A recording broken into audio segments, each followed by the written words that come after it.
just experienced Death Wobble in the Jeep on the highway for the first time. If you're unfamiliar with what Death Wobble is, imagine something snapping on your car like an axle or a shock absorber, something that is, you know, keeping your car stable and together while you're at high speeds.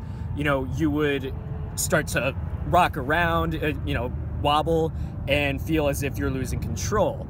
That's what Death Wobble is. Now, thankfully, when you have Death Wobble, it doesn't mean that something actually snapped or broke. It means you have a lot of different worn suspension parts. It can be a combination of anything like your track bar, your steering stabilizer, things like that in the front end. And also, luckily, even though it feels like you're going to die, Death Wobble usually doesn't result in death because you don't actually lose control, even though it really feels like you've lost all control. As you guys know, I have already done a little bit of work down here on this trip.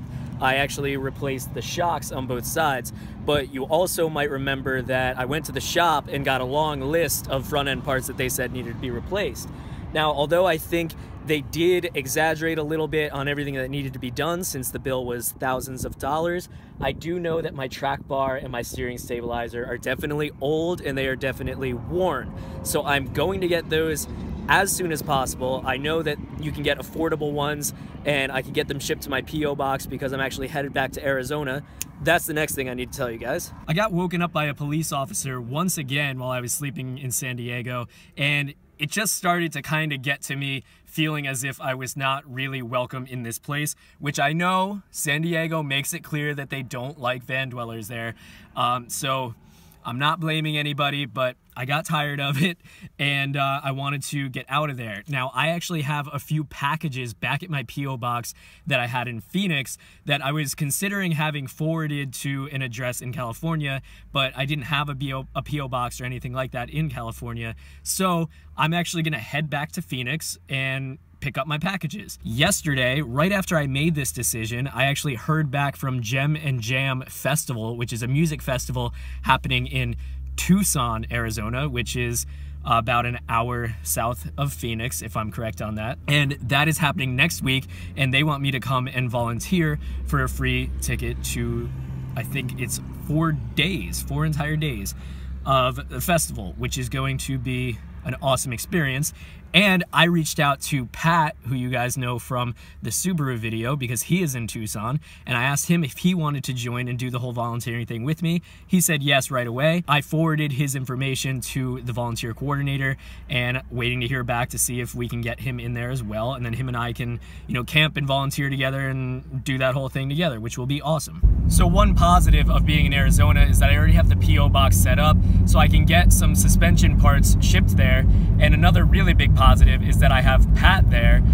Even though I haven't asked him yet, Pat, just so you know, I'm gonna need your help with the Jeep, at least diagnosing these suspension parts, which we'll be able to easily do together, just to find out exactly what is needing to be replaced, because it probably is a combination of things, and I want to make sure I have the best idea of exactly what it is, just so I'm not swapping in and out parts, wasting money, because as you guys know, I don't have a whole ton of money to waste. I have no money to waste.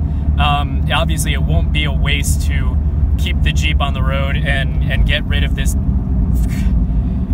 scary Death Wobble, which makes me feel like I am going to die. Luckily, guys, I was driving on the highway right over there, like the main, it's Interstate 8?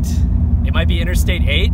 I was driving there, and that's when I got the wobble, and there was nobody around me, so like I was able to slam on the brakes without causing any danger to anybody else. And then there's just this road right next to it that's like a 30-mile-an-hour one, so it's good for me because I am not trying to go fast and feel that again. Full disclosure, guys, I just stopped here at Burger King to grab myself a $1 burger. It's a little bit of comfort food, I guess, because my anxiety levels just shot through the roof. I'm about an hour away from my P.O. box in Phoenix, where I'm gonna get my packages. So there's probably a couple hours of daylight left. I'm gonna eat this burger. I'm going to get to my P.O. box.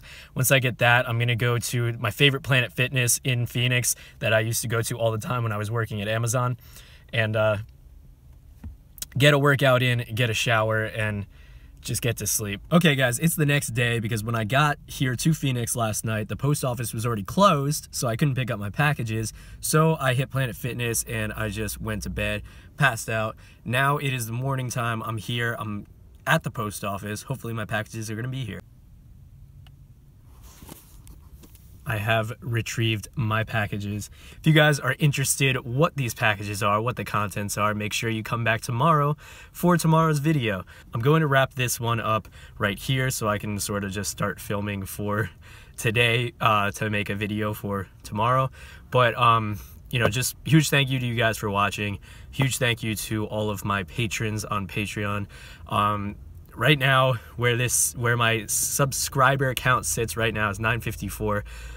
We're really close to 1,000, guys. You guys know it's not like I'm, you know, always obsessing over numbers, talking about that all the time or anything, but 1,000 is really exciting for me and I'm looking forward to it. So, you know, spread the word, share my videos, and hopefully we'll get there real soon and that will be exciting. Thank you guys again, and I will talk to you tomorrow.